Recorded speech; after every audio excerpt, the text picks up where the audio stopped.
औज़ु बिल्लाहि मिनश शैतानिर रजीम बिस्मिल्लाहिर रहमानिर रहीम अल्लाहुम्मा सल्लि अला मुहम्मदिन व अला आलि मुहम्मदिन कमा सल्लैता अला इब्राहीम व अला आलि इब्राहीम इन्नका हमीदुम मजीद अल्लाहुम्मा बारिक अला मुहम्मदिन व अला आलि मुहम्मदिन कमा बारकता अला इब्राहीम व अला आलि इब्राहीम इन्नका हमीदुम मजीद। अल्लाह ताला का बेइंतहा फजल हुआ, करम हुआ, एहसान हुआ कि अल्लाह ताला ने जो है हम सभी लोगों को एक और जुमा का दिन जो है मनाने की तौफीक नसीब अता फरमाई, उसका खुतबा सुनने की तौफीक नसीब अता फरमाई, उसके मजलिस में बैठने की तौफीक नसीब अता फरमाई। और अल्लाह के फजल से इंशाअल्लाह अगला जुमा जो है रमजान के अंदर होगा। रमजान का महीना जो है चालू होने वाला है, अगले हफ्ते से जो है रमजान का महीना चालू होने वाला है। तो अल्लाह ताला फरमाता 12 महीने जो है, 12 महीने में सबसे अफजल महीना जो है रमजान का महीना। बहुत सारे महीने, मुहर्रम है, रजब है, शाबान है, जिलहज है, जिलकद है, हाँ बहुत सारे, रब्बिउल अव्वल है, रब्बिउल आखिर है, लेकिन सब महीनों में अल्लाह ताला रमजान महीने को बहुत ज्यादा फजीलत दिया है। कई को हफ्ते रमजान महीने कई फजीलत दिया अल्लाह, क्योंकि रसूल सल्लल्लाहु अलैहि वसल्लम परेशान हुए, बोलते कि मेरे से पहले जो भी कौम थी, जितने भी कौम के लोग थे मेरे से पहले, तो हर कौम के लोगों को जो है उम्रें बहुत ज्यादा थी उनकी, 200 साल, 300 साल, 500 साल, 900 साल, 1000 साल उम्र थी उनकी। पिछली कौमों की उम्र बहुत ज्यादा थी अल्लाह ताला के फजल से। तो रसूल सल्लल्लाहु अलैहि वसल्लम टेंशन में है, बोलते यार मेरी कौम, मेरी उम्मत पीछे से रहने वाली, कितना भी हमें इबादत करे तो भी हमें पीछे से रहने वाले। हमारी मेरे कौम की जो उम्र है वो ज्यादा से ज्यादा 60-62 साल एवरेज उम्र है, हाँ ज्यादा से ज्यादा 100-125 साल तक मेरे कौम के लोग जी सकते। हाँ तो उन्होंने घर कब संभालना है, और उनका बचपन में उनके आधी जिंदगी जाने वाली है कि नहीं। अपना बचपन में जाते 20 साल तक, अपन समझदार हुए तक अपने को 20-21 साल जाते, फिर उसके बाद जोरू बच्चंदा में अपने बच्चे से 40 साल जाते, नौकरी में, जोरू बच्चा में, काम धंधे में, है क्या नहीं। तो इबादत कब करना। तो रसूल सल्लल्लाहु अलैहि वसल्लम को ये परेशानी हुई कि मेरी उम्मत की उम्र कम है और उसे काम बहुत ज्यादा है, जोरू बच्चंदा को भी संभालने का है, दीन का काम भी करने का है, हाँ बिजनेस भी संभालने का है, धंधे भी करने के, कामा भी करने के, माँ बाप की खिदमत करने का, सब करने का उसे। तो इतनी कम उम्र में इतना सब कर को उन्हें मेरी इबादत, मेरे अल्लाह की इबादत कैसा करेंगे उन्हें। मेरी कौम पीछे चलने वाली, तो हाँ बाकी के कौम के जो लोग हैं उनका दर्जा आला रहने वाला, क्योंकि उनकी उम्रें ज्यादा है, उनकी इबादत ज्यादा रहने वाली। हाँ मेरी कौम की जो है उम्रें कम रहने की वजह, उनकी इबादत कम रहने वाली, कैसा करने वाला मैं अल्लाह कर को। अल्लाह ताला के पास दुआ करे बोलते। तो अल्लाह ताला क्या बोले बोलते उनको कि मैं तुम्हारी उम्मत को जो है बाकी उम्मतों से एक ज्यादा फजीलत देने वाला हूं। रमजान का महीना जो है मैं उनको अदा करने वाला हूं, बोले बोलते। ये एक ऐसा महीना है जिसमें एक वक्त की अगर नमाज पढ़ेगा तेरा बंदा, मेरा बंदा अगर एक वक्त की अगर नमाज पढ़ेगा तो उसे 70 गुना ज्यादा सवाब मिलने वाला। एक नमाज पढ़े तो 70 नमाज पढ़ने का सवाब, एक बार सुभान अल्लाह बोले तो 70 बार सुभान अल्लाह बोलने का सवाब, एक बार नफिल नमाज पढ़े तो 70 बार नफिल नमाज पढ़ने का सवाब, एक बार सुन्नत नमाज पढ़े तो 70 बार सुन्नत नमाज पढ़ने का सवाब। मतलब एक का 70 सवाब मिलने वाला। एक कुरान शरीफ पढ़े तो 70 बार कुरान शरीफ पढ़ने का सवाब। मतलब इतना ज्यादा फजीलत मिलने वाली, एक का 70 गुना। और इस रमजान के महीने में आखिरी अशरे में एक ऐसी रात होगी जिस रात में अगर मेरा बंदा रसूल सल्लल्लाहु अलैहि वसल्लम का उम्मती अगर जागेगा, मेरी इबादत करेगा, मेरे सामने रोएगा, मेरे सामने गिड़गिड़ाएगा, तो उसे हजारों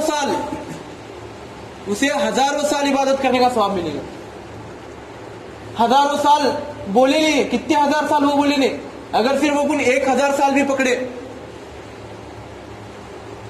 तो कितना ज्यादा हुआ, हाँ तो उतना ज्यादा सवाब मिलने वाला है। और ये चुप बोली सो है, नियत के हिसाब से तुमने उसका ज्यादा सवाब भी मिलने वाला है। एक का 70 भी मिल सकते अगर तुम्हारी नियत अगर अच्छी रहेंगी, तुम्हें अगर अच्छी तरीके से इबादत करे और अच्छा काम करे, अल्लाह ताला के पास अच्छी इबादत करे, नमाजा पढ़े, रोजा रहे, तो एक का 70 भी मिल सकते हैं, 700 भी मिल सकते हैं, 7000 भी मिल सकते हैं, 7 लाख भी मिल सकते हैं, 7 करोड़ भी मिल सकते हैं। जात किसकी है? अल्लाह की है। उसके पास जो है खजाना बहुत बड़ा है उसका, खत्म होने वाला नहीं है उसका खजाना कभी भी। उन्हें क्या एक नेकी दिया तो भी उसे कौन पूछने वाला नहीं, 1 करोड़ नेकियां दिया तो भी उसे कौन पूछने वाला नहीं।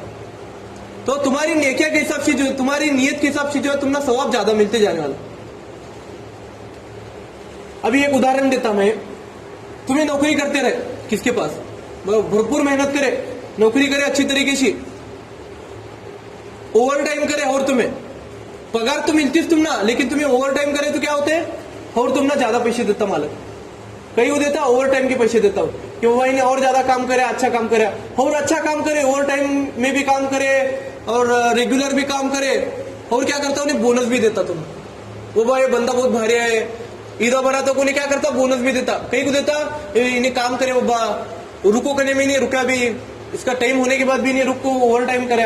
हाँ, इसकी नीयत साफ है बाबा ये छोरे की, कर को नहीं क्या करते अपने आड़ी नड़ी को बोलो, नहीं तो अपने कार्यक्रमा को बोलो, हाँ ईदा भरा तक बोलो, उन्हें क्या करते बोनस देते, ले बाबा खर्च नहीं थे पैसे ले तू करो, कई वास्ते रहे क्योंकि अपन उसका दिल खुश करे फिरते। तो अल्लाह ताला रमजान का महीना वो ऐसे बोले, तुम जितना अच्छी तरीके से मेहनत करोगे, तुम जितना अच्छी तरीके से इबादत करोगे, तुम जितना अच्छी तरीके से रोजे रहोगे, तुम जितना अच्छी तरीके से मेरे सामने गिड़गिड़ाओगे, रोओगे, उतना ज्यादा मैं तुमने उसका अजर देने वाला। मेरे खजाने कभी खत्म नहीं होते, तुम मेरे खजानों का फिक्र मत करो। तुम लेते लेते थक जाओगे, मैं देते देते नहीं थकूंगा, बोलता हूं अल्लाह। क्या बोलता, तुम लेते लेते थक जाओगे लेकिन मैं देते देते नहीं थकूंगा। तो रमजान का ये जो महीना है बहुत ही अफजल महीना है, ये रमजान के महीने को मत चुको। कुछ भी होने, किसी भी हालत में 5 टाइम की नमाज पढ़ने की कोशिश करो, तहज्जुद में उठने की कोशिश करो, रोजे रहने की कोशिश करो। हाँ, जितना ज्यादा हो सकते हो उतनी इबादत करो, जितना ज्यादा हो सकते हो उतना मस्जिद में वक्त बिताओ, क्योंकि रमजान बहुत ही फजीलत वाला महीना है, बहुत ही अफजल महीना है। एक बहुत ही मशहूर किस्सा है, दो सहाबी थे, एक सहाबी का इंतकाल हुआ, शहीद हुए, एक सहाबी, एक जंग भी बहुत बड़ी, उस जंग के अंदर वो सहाबी शहीद हुए। और उसके बाद एक सहाबी थे जो 1 साल के बाद उनका इंतकाल हुआ, तो उनके एक दोस्त थे, दोनों जने के, तो उनको एक ख्वाब आया, बोलते ख्वाब में उन्होंने क्या देख रहे, जो सहाबी 1 साल के बाद मरे, जो सहाबी, जिन सहाबी का इंतकाल 1 साल के बाद हुआ, वो सहाबी जो है वो सहाबी के पहले गए जिनका जो शहीद हुए थे, जो सहाबी शहीद हुए थे ना, उनसे पहला वो सहाबी जन्नत में गए जो 1 साल के बाद जिनका इंतकाल हुआ था। तो ये पूरा ख्वाब का किस्सा जब उन्होंने किसी बोले, रसूल सल्लल्लाहु अलैहि वसल्लम को बोले कि या रसूल सल्लल्लाहु अलैहि वसल्लम, ऐसा ऐसा मुझे ख्वाब आया था कि जो सहाबी शहीद हुए थे वो सहाबी जो है उन सहाबी के बाद जन्नत में गए जो सहाबी 1 साल के बाद शहीद हुए, जो सहाबी 1 साल के बाद इंतकाल हुए थे। तो रसूल सल्लल्लाहु अलैहि वसल्लम पूरा उनको ख्वाब का क्या करे, ख्वाब को खोल खोल को बताए उनको कि भाई ये ऐसा है। उन्होंने क्या बोले, ये सहाबी शहीद हुए, उनको बहुत ज्यादा अफजल सवाब मिले, बहुत ज्यादा सवाब मिले, अल्लाह ताला उनको जन्नत क्या करे, मुकर्रर करे। लेकिन जो सहाबी 1 साल के बाद जिनका इंतकाल हुआ, वो सहाबी पहले जन्नत में जाने की वजह क्या है कि उन्होंने जो है बहुत सारी नमाजें मिली उनको। क्या हुआ, 1 साल में उन्होंने नमाजा पढ़े, 1 साल में कुरान शरीफ पढ़े, 1 साल में अल्लाह ताला की इबादत करे और ज्यादा है। हाँ, और उनको क्या मिला, रमजान का महीना मिला। रमजान का महीना मिलने के साथ साथ क्या करे, उन्होंने पूरा महीना भर एहतिकाफ में बैठे थे, एहतिकाफ का सवाब मिला। और एहतिकाफ में बैठने की वजह से उनको शबे बारात, शबे कद्र की भी क्या मिली, रात मिली, उसके वजह से हजारों साल इबादत करने का सवाब मिला उनको। तो तुम ही बताओ, शहीद हुए तो सहाबी पहले जाएंगे या फिर जो सहाबी 1 साल के बाद इंतकाल हुआ जिनका, उन्होंने जाएंगे। तो उन्होंने क्या बोले, रमजान के महीने की फजीलत इतनी ज्यादा है, इतना ज्यादा सवाब मिल सकता, इतना ज्यादा सवाब मिल सकता जिसकी कोई हद नहीं है, कि तुम गिन नहीं सकते, उतना ज्यादा सवाब मिल सकता है रमजान के महीने में। तो जितना ज्यादा हो सकता उतना कसरत से नमाज पढ़ो, उतना कसरत से इबादत करो, हाँ, उतना कसरत से जो है रोजे रहो, हाँ, कसरत से जो है जकात करो, हाँ, 2.5% जो है जकात काटने के बारे में अपने को क्या बोले, फजीलत दी है कि रमजान के महीने में जो है साल भर में तुम जितना भी कमाई करते हो उसमें से 2.5% जो भी रहेगा तुम्हारा निसाब के बकद्र जो भी माल रहेगा तुम्हारे पास, वो जो माल को तुम ये दे सकते, जकात दे सकते, तुम्हारी ताकत है, तुम्हारी हैसियत है जकात देने की, तो 2.5% तुम्हें क्या करो, जकात काटो और गरीबों के अंदर क्या करो, तकसीम करो। उसमें भी जकात में भी सबसे पहला हिस्सा अपने क्या है, रिश्तेदारों का हिस्सा है। जो गरीब रिश्तेदार है अपने, उनका हिस्सा है। अगर रिश्तेदार में अगर कौन गरीब नहीं रहेंगे तो रिश्तेदार के बाद पड़ोसी का हिस्सा है। अगर पड़ोस में भी कौन, आस पड़ोस में भी अगर कौन गरीब नहीं रहेंगे तो बाद में जो है गांव में के लोगों का हिस्सा है, तुम्हारे मोहल्ले के लोगों का हिस्सा है, फिर उसके बाद जो है दूसरे गरीबों का हिस्सा है। पहला किसका है हिस्सा? अपने रिश्तेदारों का हिस्सा है। अगर रिश्तेदार में अगर कौन गरीब रहेगा, मिस्किन रहेगा, तो उसे 2.5% जो भी तुम्हारा ये रहेगा जकात का, वो उसे देख छोड़ो। अगर तुम्हारे रिश्तेदार में कौन गरीब नहीं रहेगा तो आस पड़ोस में कौन गरीब है क्या देखो। आस पड़ोस यानी 7 घर, तुम्हारे घर से 7 घर छोड़ को जितने भी लोग हैं 7 घर के अंदर रेंज में, उसमें कौन गरीब है क्या देखो, उनको दो, उनका दूसरा हक है। तीसरा हक किसका है? तुम्हारे मोहल्ले वालों का और तुम्हारे गांव वालों का हक है। और गांव में और मोहल्ले में भी अगर कौन नहीं रहेगा तो दूसरे को देख छोड़, बाहर वाले को, क्योंकि बहुत ज्यादा फजीलत है। अगर तुम्हारे पास माल रहेगा, अगर तुम्हें जकात नहीं देंगे तो अल्लाह ताला क़यामत के दिन तुम्हारी पकड़ करने वाला है। इसके बारे में मैं तुमने पहले भी बताया था, क्योंकि वो सब जो माल तुम्हें बिना जकात का माल अगर तुम्हें खर्चा करेंगे, बिना जकात का माल अगर तुम्हें वापरेंगे तो वो सब माल जो है हराम माल में जाएगा। जैसा सरकार क्या बोलती है, टैक्स है सरकार के पास, बराबर। अभी लॉटरी में जीते या फिर हमारे अब्बा केबीसी में जैसा जीते, उनको कितना 30% क्या ले, टैक्स ले। फिर उसके साथ साथ अगर तुम्हें कौन सा माल अगर देश के अंदर अगर कौन सा माल बेचते रहेंगे तो क्या है, तुम ना जीएसटी बैठता, 8% जीएसटी, 12% जीएसटी, 5% जीएसटी, 2.5% जीएसटी बैठता। ये कई को अवसर बैठता, टैक्स लेती सरकार, कई को अवसर लेती कि वो तुम यहाँ के नागरिक है और तुम्हारे पैसे जो है तुम्हारे वास्ते हमें वापरने वाले कर को क्या होता है, टैक्स लेते रहते। अगर तुम्हें वो टैक्स नहीं दे तो क्या होता, तुम्हारा जो भी पैसा रहता क्या होता, ब्लैक मनी में जाता है या नहीं। अगर तुम्हें टैक्स नहीं भरे सरकार को तो क्या करती सरकार, क्या करती है, वो तुम्हारा जो भी पैसा रहता बिना टैक्स का वो तुम्हें क्या करती, ब्लैक मनी में जमा करती सरकार कि वो ये पैसा का टैक्स नहीं बैठा है। और रेड मारने के बाद क्या करती, वो पैसा पूरा जब्त करती और तुम ना जेल में डालती। तो अल्लाह ताला भी क़यामत के दिन वैसा करने वाला है। अल्लाह ताला क्या बोले, 2.5% तुम ना टैक्स भरने का तो भरने का चाहिए साल को। और ऐसा बोले नहीं अल्लाह, जैसा सरकार का कैसा है, सब जिले को टैक्स बैठता सरकार की तरफ से, नौकरी वाले को भी बैठता, काम धंधे वाले को बैठता, सब जिले को बैठता। लेकिन अल्लाह ताला का टैक्स किसे बैठता है? जिसके पास माल है, जिसके पास सुन्ना है, जिसके लिए चांदी है, जिसके लिए खेता है, जमीना है, जानवरा है, घरा है, बंगले है, गाड़ियां है, जिनको खा पी को बचने के, उनको जकात बैठता अल्लाह ताला की तरफ से। अल्लाह क्या बोले, गरीबा को भरोकर को बोले नहीं अल्लाह क्या बोले, जिसके पास खा पी को बचने के उसे अल्लाह क्या करो क्या, जकात भरो क्या। उसके बारे में मैं डिटेल में वो पूरा लिख को लाता, मैं मुझे उतना याद नहीं, कितने तोड़े सुनना रहे तो जकात देना, कितने जानवर रहे तो जकात देना, कितनी जमीन रहे तो जकात देना, वो मालूम नहीं है। इंशाल्लाह आगे अठौड़े में जो है रमजान चालू होगा तब बोलूंगा उसके बारे में। लेकिन मोटी मोटी भाषा में ऐसा है कि तुम्हारे पास अगर खा पी को बचता रहेगा बहुत, तो तुम्हें क्या करो, अल्लाह ताला के रास्ते में तुम्हारे जो भी माल रहेगा साल भर में जितना भी तुम्हें कमाएंगे उसका जो है 2.5% जो भी है वो तकसीम करो गरीबा। अगर तुम्हें नहीं तकसीम करेंगे तो अल्लाह ताला क्या करने वाला, तुम्हारे पैसा जो है ब्लैक मनी में डालने वाला और तुम ना जहन्नुम में डालने वाला। क्या करने वाला अल्लाह, तुम ना सजा देने वाला। क्या करता है, मैं तुझे पैसा दिया था, मेरा गरीब बंदा था, तेरे मेहमानों में एक गरीब बंदा था, उसे गरज थी पैसा की, तू उसे मदद कहीं नहीं करे, तेरा हक था उसके ऊपर, उसकी मदद करने का क्या था, तुझे हक था, तू कहीं को नहीं करे उसकी मदद, है क्या नहीं। तो अल्लाह ताला वहां पकड़ करने वाला। फिर उसके बाद अल्लाह क्या बोलने वाला, तेरे आस पड़ोस में भी लोग गरीब थे, उनको भूखे मर रहे थे बेचारे, उनको कहीं कोई मदद नहीं करे तू, तो अल्लाह वहां भी पकड़ने वाला। तो अपने पास अगर पैसा रहेगा तो लोगों में क्या करो, खैरात करो। रमजान के महीने में बहुत ज्यादा फजीलत है, रमजान के महीने में कसरत से खैरात करो। सहाबियों का यहाँ तक आता कि उनके घर में जो भी माल रहता था, जो भी पैसा रहता था ना, रमजान में बारिश में पानी कैसा गिरता ना आसमान में से, वैसा उन्होंने पैसा खर्चा करते थे। कहते पानी बहाए जैसा उन्होंने पैसा बहाते थे, बोलते रमजान के महीने में। उतना खाना खिलाने का लोगों को मस्जिदों में लंगर चलते थे, बोलते महीना महीना लंगर चलते थे। कहते एक एक सहाबी के, उमर रजी अल्लाह तआला अन्हु के, अबू बकर रजी अल्लाह तआला अन्हु के, उस्मान रजी अल्लाह तआला अन्हु के, अली रजी अल्लाह तआला अन्हु के, महीना महीना लंगर चलते थे। कहते रमजान में आओ खाओ, आओ खाओ। रात रात भर लंगर चलने वाले बोलते, इफ्तार से लेके सहरी तक लंगर चलने वाले बोलते उनके। अपन उतना तो नहीं कर सकते, लेकिन अपन क्या करने का, कोशिश करने का, ज़कात करने की कोशिश करने का और रोजादारों को खाना खिलाने की कोशिश करने का। अगर अपने को रोजा रहने का वाच नहीं, अपन अगर बीमार पड़े, अगर अपन सफर में रहे, तो अल्लाह ताला उसके बाद सिर्फ आसानी दे लेगी नहीं।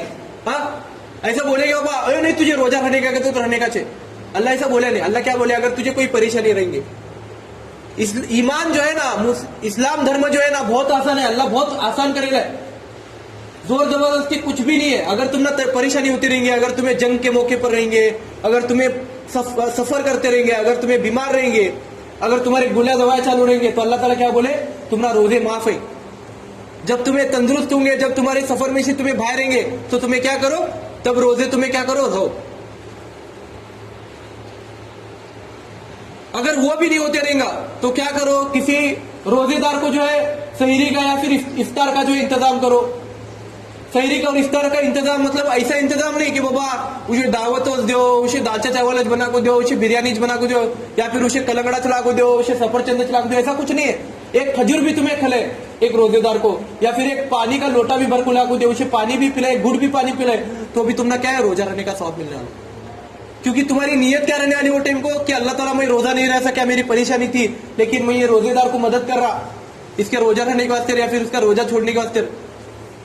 अगर तुम्हारी ये नीयत से अगर तुम्हें उसे खिलाएंगे पिलेंगे, तो अल्लाह ताला क्या करने वाला, तुम ना वो रोजा रहने का सवाब देने वाला।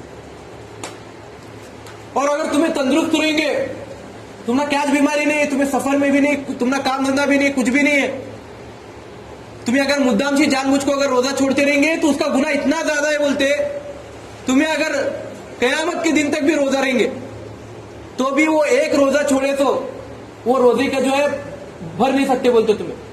अगर तुम्हें जानबूझ को अगर तुम्हें रोजा छोड़े फिरेंगे, तो तुम्हें कयामत के दिन तक भी अगर रोजा रहेंगे, कयामत के दिन तक भी तुम्हें अगर भूखे प्यासे रहेंगे, तो भी तुम्हारा वो रोजा कबूल नहीं होने वाला बोलते। क्योंकि रोजे की, रमजान में रहे तो रोजे की फजीलत उतनी ज्यादा है। तो किसी भी हालत में रोजा ना छोड़ो। लोग क्या कहते हैं, रोजा रहने में कमजोरी आती है, रोजा रहने में तकलीफ होती है, रोजा रहने में हम ना उल्टा चाहती है, रोजा रहने में हम ना नींद नहीं आती, रोजा रहने में हम ना जान कैसा चोच होती।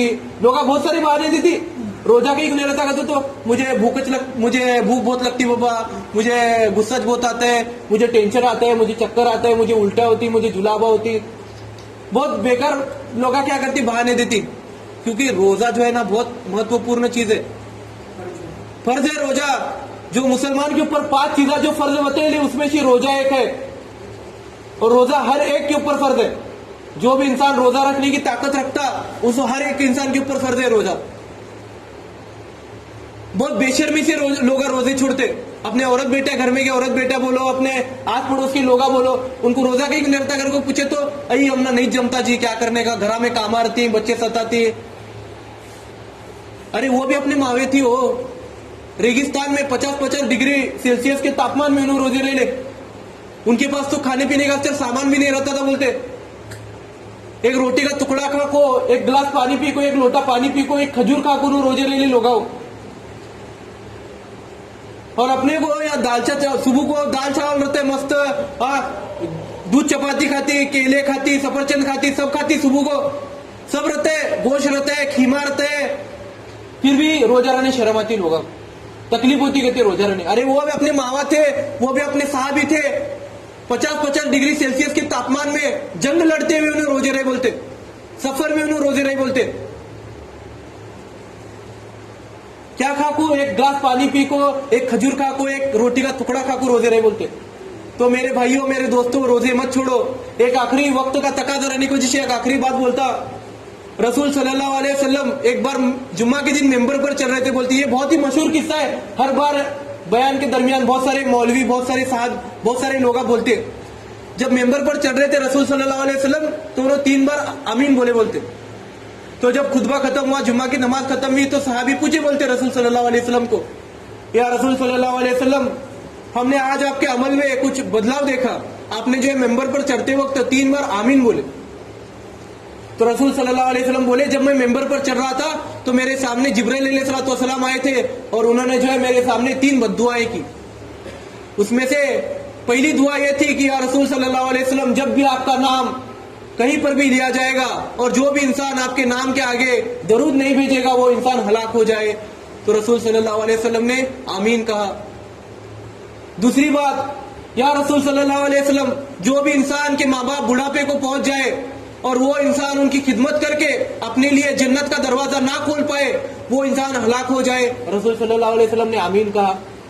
और तीसरी और आखिरी दुआ ये कही कि या रसूल सल्लल्लाहु अलैहि वसल्लम, जिस इंसान को रमजान का महीना मिले और उस महीने के अंदर वो अपनी मगफिरत ना कर पाए, वो रमजान का महीने का फायदा ना कर पाए, वो इंसान भी हलाक हो जाए, वो इंसान को भी अल्लाह ताला क्या करे, हलाक करे।